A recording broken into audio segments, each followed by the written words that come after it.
Kasi save ka, yes.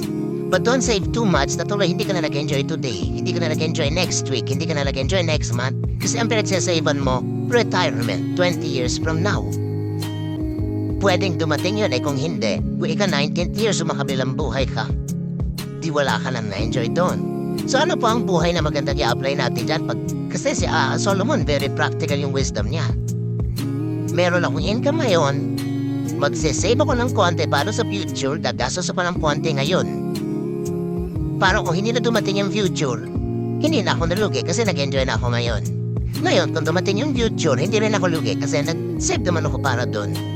Kailangan, everyday meron kang kasiyahan, meron kang pang isang linggo, nakasiyahan na once a week, ina-enjoy mo yan, merong once a month, merong once a year, pero hindi yung puro hirap, iniipon mo lang lahat yung saya mo sa dulo.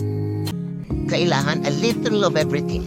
A little work, a little suffering, a little enjoyment is experienced every day, if not at least every week.